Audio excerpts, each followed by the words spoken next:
Welcome back to Clash of the Commanders 3. This week we are taking a look at who the most underrated Patriot leader in the backcountry was. My answer is one of my favorite Patriot leaders, Thaddeus Kosciuszko, the Polish engineer for the Southern Army. Why did I choose Kosciuszko, or TK as I like to call him? Because behind every great general is a great engineer. As the head engineer of the Southern Army, it was his responsibility to survey the area, design and construct fortifications, choose camp locations, and more. These are the behind-the-scene activities that led to the successful campaign. But before we dive too far into his role in the South, let's take a look at his background. I will say Kosciuszko is a very interesting man, and after the revolution he returns to his own native Poland and leads a rebellion there. He is also active throughout his life in pushing for freedom for all. But I'm going to try my best to focus on his role in the revolution and in the Southern campaign. As I dive in, I will also do my best to pronounce the Polish and French names and words, but I never took either of those languages in school, so if I butcher it, please forgive me. Thaddeus Kosciuszko was born in the village of Markoczezna, Poland, on the 4th of February, 1746, as Andrzej Tadeusz Bonaventura Kosciuszko, the youngest of four. However, he preferred to go by Thaddeus, anglicized to Thaddeus. During his early education, he was taught Latin, Polish, mathematics, and the natural sciences, along with the importance of being a good citizen. In 1758, his father died unexpectedly and he was called back home from his school. At the age of 19, TK was enrolled in the new military academy in Warsaw, Szkoła Rycerska, the night school, where he absorbed all he could about military engineering and fortifications, military strategy, philosophy, and even history, which he called the mother of sound reasoning. After graduation, he stayed on at the school as a captain and an instructor. In 1769, he left Poland for France to enroll in the Académie Royale de Peinture et de Sculpture, or the Royal Academy of Painting and Sculpture. Despite not being able to enroll in the École de Génie, or the engineering school, he was able to convince the instructors there to give him private lessons. His time in pre-revolution Enlightenment France greatly influenced his political views. He said that during this time, his studies allowed him to become proficient in economics and military matters, for which things I had a native passion, so as to discover what was necessary to attain durable government and the due happiness of all. In 1774, he returned to his native land to find that jobs were scarce, there was basically no military, and that his family's estate had been run into debt by his older brother. Eventually, he was hired by the region's provincial governor to teach his daughter Ludwika French. The two of them fell in love and they planned on getting married. However, her father stopped them and told TK that ring doves are not meant for sparrows, and the daughters of magnates are not meant for minor gentry. Heartbroken and once again unemployed, TK returned to France in 1775. While there, he met some Americans and heard about the events going on in the colonies. Intrigued, he set sail in June of 1776. We do not know exactly when he arrived in the colonies, but we do know that he was in Philadelphia by the end of August 1776. When he arrived in August, he presented himself to the Continental Congress and asked them to assign him as an engineer. Finally, in October, the Congress approved and declared that he was to be appointed engineer in the service of the United States, with the pay of $60 a month and the rank of colonel. In his first official capacity, he was called to put his skills to work to improve the city's defenses. For the next 7 years, he threw himself into working and fighting for the Patriots. He became the longest-serving foreign soldier in Washington's army, outserving Lafayette and von Steuben. In 1777, he was sent with General Horatio Gates to Fort Ticonderoga, where he was directed to plan the fortifications improvements. From Ticonderoga, he accompanied Gates to Saratoga, where the success of his fortifications blocked General Burgoyne's advances and gained him the attention of Washington. After Saratoga, he was sent to West Point, where his defenses kept the British from advancing up the Hudson River. TK proved himself to be a skilled and knowledgeable engineer that was also adaptive to the terrain and the situation.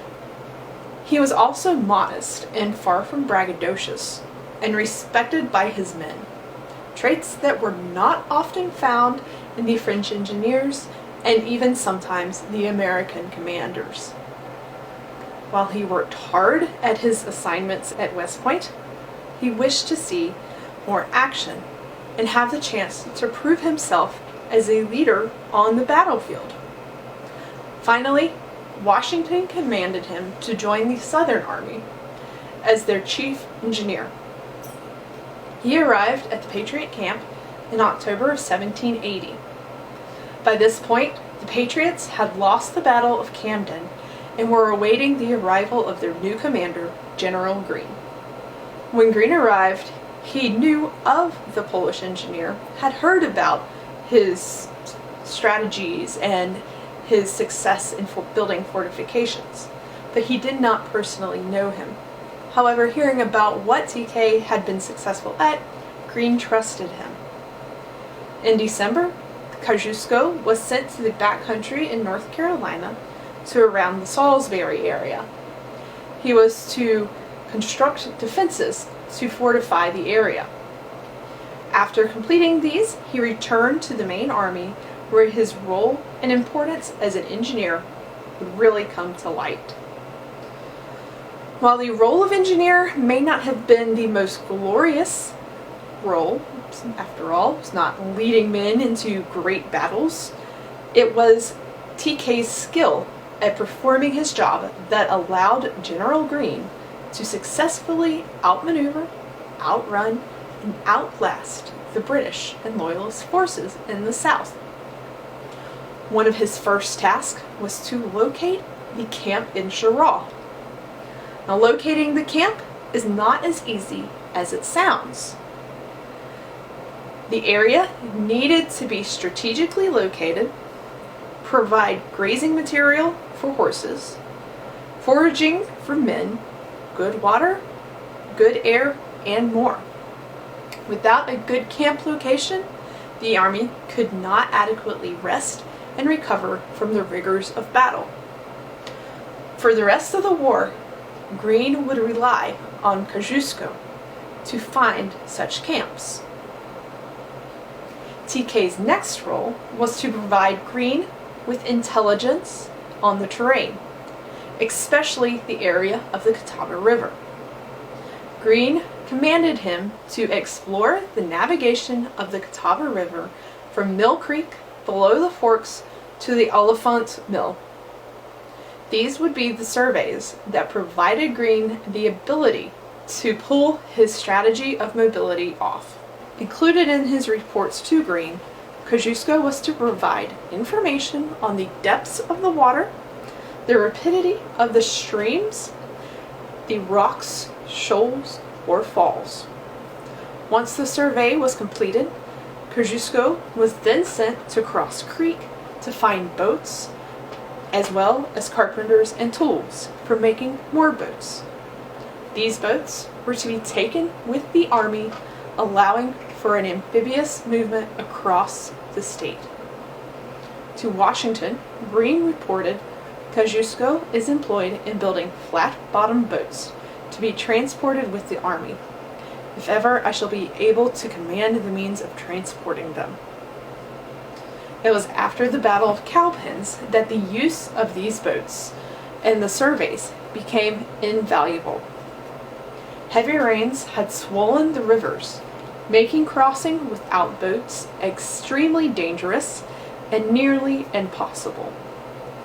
Unlike Cornwallis's army, the Continentals did not have to wait for the waters to recede. During the race to the Dan, TK was sent ahead of the army with his corps to construct breastworks at the planned crossing of the Dan. These works allowed for the coverage of the army as they progressed across the river. Between the surveys, the building of the boats, and the construction of the breastworks, TK's involvement in the race to the Dan was what allowed it to be successful. The next day, after crossing the Dan, Kosciuszko was sent on a mission to select defensive sites in the area of Halifax. Upon arrival, he suggested that the stores and magazines be moved to an area on the Roanoke River that would be more easily defended. On completion of this task, he returned once again to the main army for his most challenging endeavor, the fort at 96. Here, he would encounter a fort worthy of Vauban's siegecraft, which he had learned in his schooling in Europe. Arriving at 96 on the 22nd of May, 1781, he and Greene surveyed the area's layout.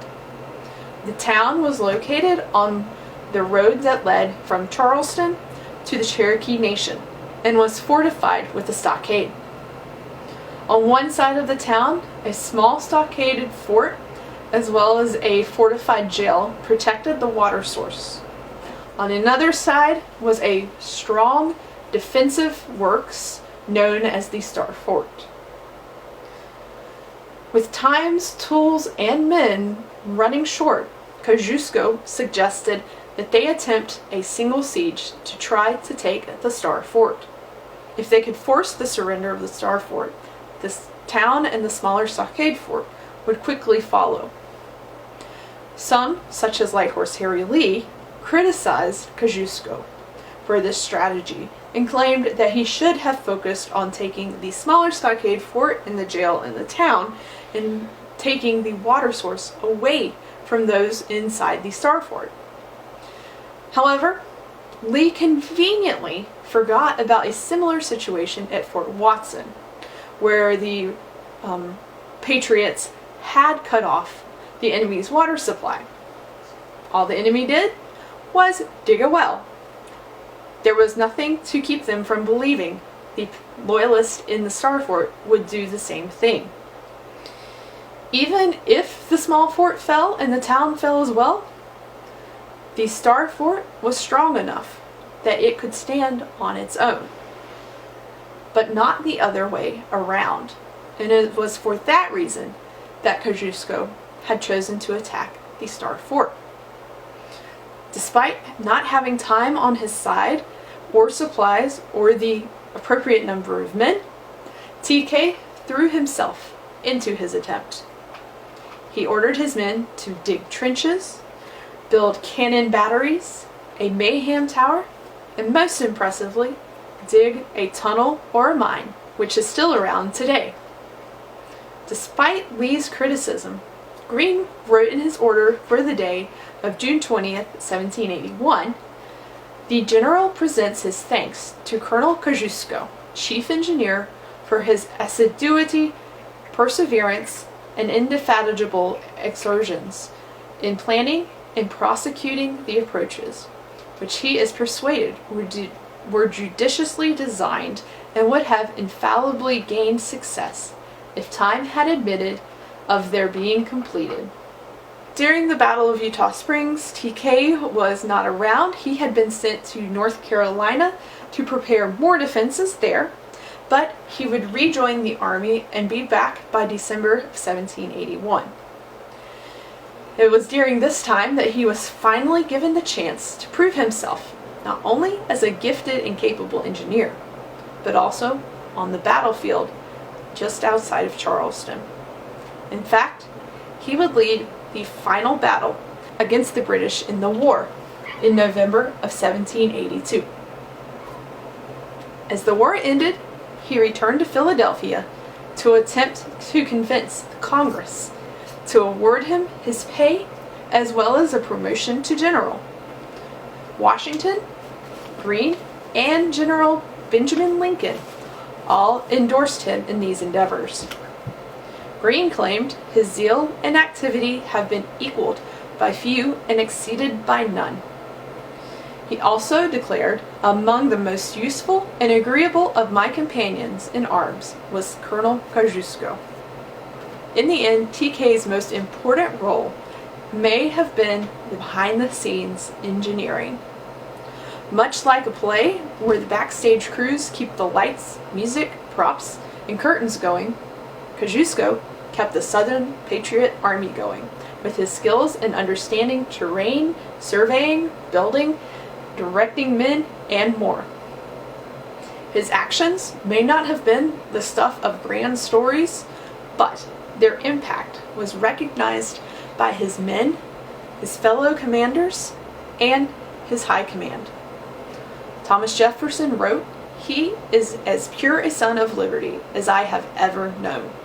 Despite places around the world being named for him and monuments being erected in his honor, in modern history, his name tends to get shoved to the back.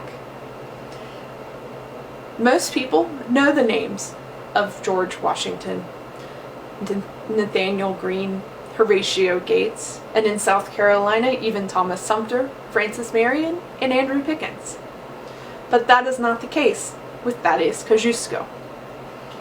It is for both these reasons, the role he played in the revolution in the South, and the way his name has been forgotten, that I chose Thaddeus Kosciuszko as the most underrated Patriot leader in the backcountry.